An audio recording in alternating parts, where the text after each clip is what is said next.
Jak Franklin Mars vybudoval z malého obchůdku, který zkrachoval, jednu z největších firm na světě. Franklin se narodil roku 1883 v Minnesotě. Jako malý kluk trpěl na dětskou obrnu a protože nemohl běhat venku s kamarády, tak se učil od matky vařit a vyrábět sladkosti. Kolem roku 1910 si v Tacomě ve Washingtonu otevřel obchod se sladkostmi, kde se svojí manželkou Ethel vyráběli cukrovinky. Obchod mu ale nevydržel ani 2 roky a zkrachoval. Poté se vrátil do Minnesoty. V roce 1920 Franklin založil novou firmu Mar-O-Bar. Ze začátku to nevypadalo o moc lépe než předešlý podnikatelský pokus. Konkurence byla velká, firma nebyla ničím výjimečná a byla na pokraji dalšího krachu. Zlom přišel až v roce 1923, kdy Franklin se synem Forestem vyvinuli tyčinku Milky Way. Ta napodobovala chuť oblíbených mléčných koktejlů a okamžitě se stala bestsellerem. Tyčinka byla levnější než konkurence, protože se vyráběla s karamelem a nugátem, což snížilo podíl drahé čokolády. Díky své skvělé chuti a cenové dostupnosti tržby v roce 1924 překonaly hranici $800,000.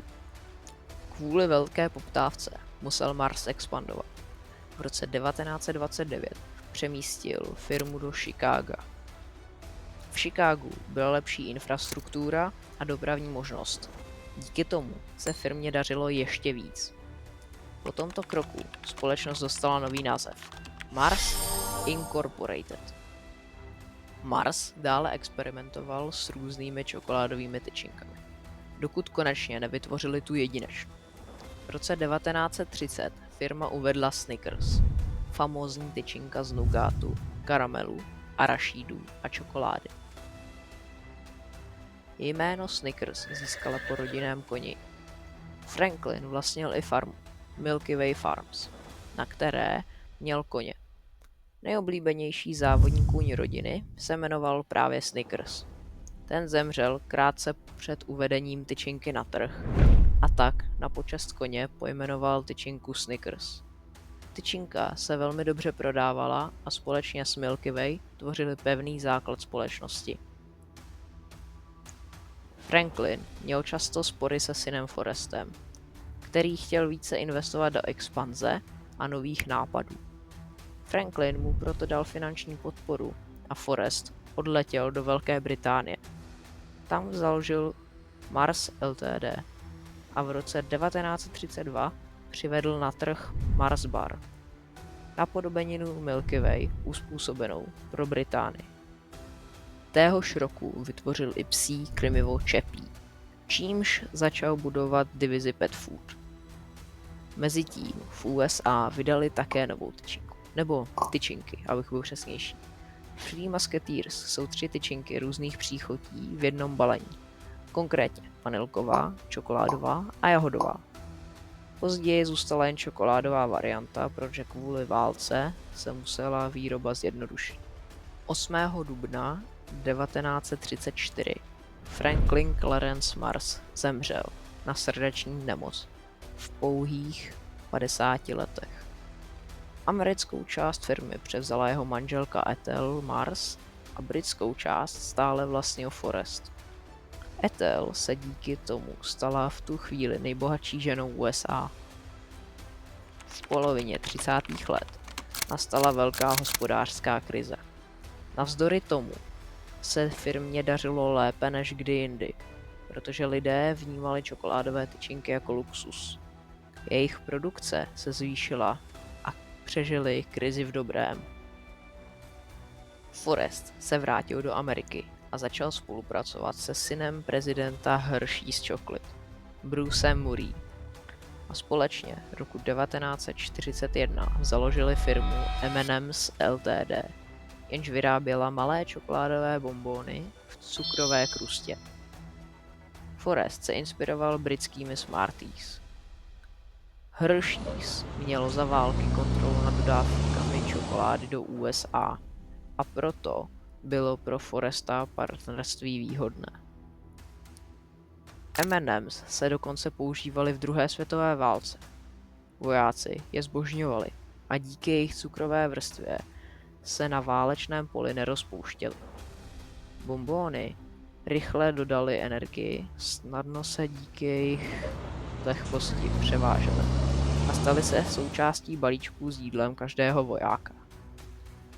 Po válce si je vojáci chtěli nadále kupovat a díky tomu se staly ohromně populární. Forrest od Bruce odkoupil jeho podíl a připojil M&M's Ltd. K firmě Mars. To mohl udělat, protože roku 1945 Ethel zemřela a Forrest měl plnou kontrolu nad firmou. Forrest byl dobrý, ale přísný šéf. Stal se extrémně přísným, utajovaným a posedlým kvalitou. Zaměstnanci se ho často báli, ale respektovali jeho výsledky. Také začal rozšiřovat sortiment a investovat do nových továren. Roku 1950 se stal hlavní postavou Mars Inc. To ještě ani zdaleka netušil, co se s firmou v budoucnu stane. Mars chce kontrolovat celý proces výroby, od kaká až po distribuci, a také udržuje okolo firmy vše v tajnosti a soukromí. Firma se tak stala velice uzavřená a odmítá všechny rozhovory. Velký úspěch Snickers, Milky Way a Three Musketeers pokračuje. M&M's expandují na civilní trh a získávají nové příchutě. Na trh byla představena tyčinka Bounty, kokosová tyčinka zabalená v čokoládě. Britská divize Petcare se rozrůstá a představuje nové produkty, například Whiskas nebo Pedigree, které se o pár dekád později stanou stejně významné jako sladkosti. V 60. letech Forrest expanduje i mimo USA a Británii, konkrétně do Evropy a Austrálie, kde experimentuje s různými sladkostmi podle místních chutí. V roce 1960 vytvoří další obří hit Peanut M&M's. V roku 1964 vzniká další hit tyčinka Twix, tehdy ještě pod názvem Raider. Forrest kontroluje i ty nejmenší detaily. Například dává velký důraz na čistotu každé výrobní linky a prý chodí továrny kontrolovat i v noci, aby zaměstnance překvapil. Mars v této době zavádí tzv. 5 principů Marsu. Kvalita, odpovědnost, vzájemnost, efektivita, svoboda. Utajení firmy stále sílí. Mars odmítá rozhovory. Média ani neznají přesný rozsah firmy. V 70. se z firmy stalo mnohem víc než jen firma na čokoládu. Stala se z ní globální potravinářská a pet food společnost. Snickers a M&M's se stávají nejprodávanějšími sladkostmi na světě. Mars začíná expandovat i do zmrzliny a sušenek. Pedigree a Whiskas se stávají globálními značkami. Mars se díky nim stává jedním z největších výrobců krmiv na světě. Také se začínají vyrábět žvíkačky a v roce 1974 vznikly ve Velké Británii Skittles. Forrest získává pověst nejtajemnějšího miliardáře na světě. V 70. letech už rodina Mars patří mezi nejbohatší rodiny na světě, ale žije v naprostém soukromí.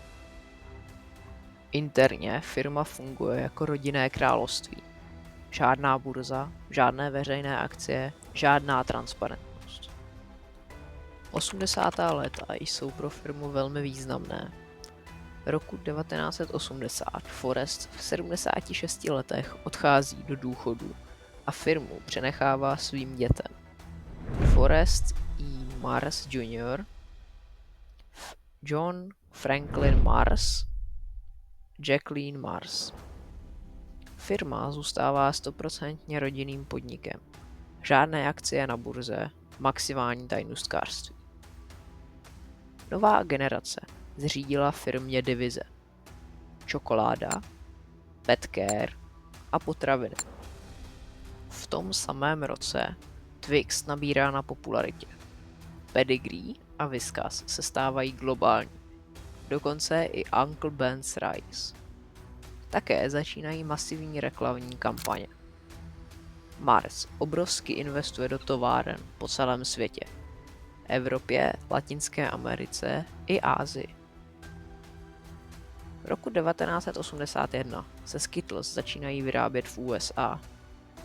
V roce 1984 se M&M's a Snickers stanou sponzorem olympijských her v Americe. V tom samém roce Mars vydali první žvíkačku bez cukru. V roce 1989 se na trh dostávají první zmrzliny Snickers a Mars Ice Cream Bar. V polovině 80. let patří Mars Inc. mezi největší soukromé firmy na světě. Snickers a M&M's se stávají nejprodávanějšími sladkostmi na světě. V roce 1990 se Mars Bar a M&M's stanou sponzorem také mistrovství světa ve fotbale v Itálii. 1995 se po hlasování fanoušků představila nová barva M&M's, modrá. Toto bylo velkou událostí a dokonce Empire State Building se na oslavu rozsvítil modře. Obrovským hitem také byla reklamní kampaň Red and Yellow. Skittles také rychle roste. Vzniká legendární slogan Taste the Rainbow. Mars po velkém úspěchu představil další druhy zmrzliny M&M's a Twix. Pedigree a Whiskas se stávají největšími globálními značkami krmiva pro psy a kočky. Pet care se stává rovnocennou částí firmy vedle čokolády. Mars je momentálně druhá největší čokoládová společnost světa. V této době tržby firmy přesahují 20 miliard. Mars má několik továren po více než 60 zemích. Postavičky Red, Yellow, Green, Blue a Orange se stávají globálními reklamními ikonami.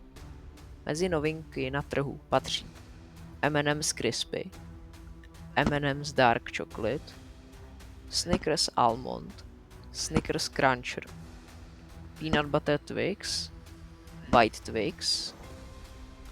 Skittles vydává limitované edice, jako je Tropical, Wildberry nebo Sour. Slogan Taste the Rainbow posiluje celkový kultovní status. Starburst má nové příchutě a má silnou reklamu v USA. Vznikají nové zmrzlinové varianty téměř všech hlavních značek. Snickers, Mars, Twix, Bounty, M&M's. Mars Pet Care se stává největším světovým výrobcem krmiv. Mezi jeho portfolio patří Pedigree, Whiskas, Chappie, KitKat, Sheba, Caesar nebo Royal Canin. Uncle Ben's pokračuje jako globální značka rýže a hotových jídel.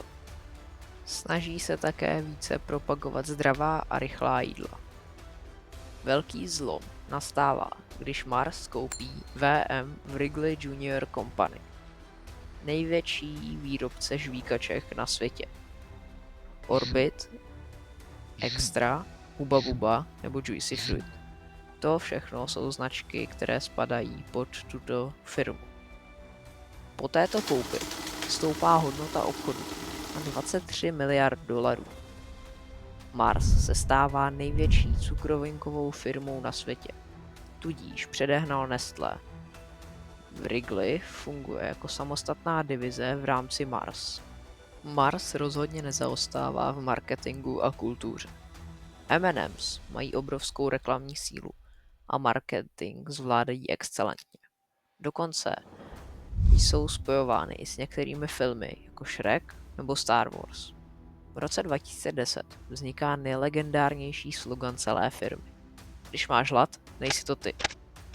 Firma si stále drží pověst nejtajnější rodinné firmy na světě. Nejenže je společnost první na světě v cukrovinkách, ale jsou také první na světě v pet care. Roku 2012 vzniká humorná kampaň Levé a pravé Twix. Bratři, kteří Twix vytvořili, se pohádali a každý si založili vlastní firmu, Left Twix a Right Twix. A každý z nich tedy vyrábí jednu ze dvou tyčinek. Mars dál roste a čím dál tím více se stará o přírodu a je co nejvíce ekologický. Snickers i nadále zůstává nejprodávanější tyčinkou na světě. A ještě víc než čokoládová divize roste pet care, který se v posledních letech stal nejvýdělečnější součástí firmy. Mars také připojuje Kevin's Natural Food, zdravá hotová jídla. A v roce 2024 oznámil Mars obrovskou koupi značky Kellanova, která vlastní značky jako Pringles, Pop-Tarts, Eggo nebo Cheez It. Prodej se plánuje dokončit koncem roku 2025, pokud vše půjde podle plánu. Mars Incorporated se za více než 100 let stal téměř největší firmou na sladkosti a pet care na světě. Roční obrat firmy se odhaduje na 45 miliard dolarů, ale i přesto si nadále udržuje tajnou rodinnou tradici.